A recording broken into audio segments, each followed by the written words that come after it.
السلام عليكم ورحمة الله وبركاته. تشور لايت ጣታችንን መቼ ነው የምናወጣው? التحيات እንደጀመር ወይስ ሸሃዳ ላይ ግልጽ ሆነላችሁ ይላል። ተሽሁድ ላይ ጣትን ማውጣት ወይም ጣትን ቀጥ ማድረግን በሚመለከት የፉቃሃዎች የተለያየ እይታ ያላቸው አሉ። እንደ አቡ ሐኒፋ መዝሐብ ወይም ኢማም አልዓظም መዝሐብ ላይ ከመጀመሪያው ተህያ ከጀመረ ጊዜ ጀምሮ ጣቱን ያነሳል የሚል አመለካከት አላቸው። كذلك بعض المالكيه የማሊኪያዎች وكذلك بعض الاحناف ከፊል የሐነፊያ ተከታዮች ደግሞ አሽሀዱ አን ላ ኢላሃ ኢላላህ ሲል ነው ጣቱ መነሳት ያለበት የሚል አመለካከቶችን ያስቀምጣሉ።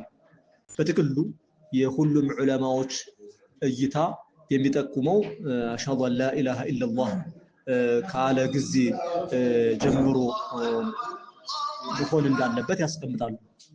ከመጀመሪያውም ጀምሮ እስከ መጨረሻውም ድረስ ቢያወጣም ችግር የለውም ይላሉ። ነስል ሐዲሱ መነሻና መድረሻው መቼ እንደጀምራል መቼ ያልቃል የሚል በሐዲስ ግልጽ ሆኖ ስላልመጣ ማንሳትን ብቻ ስለመጣ ይላሉ። አላህ ባረከላሁ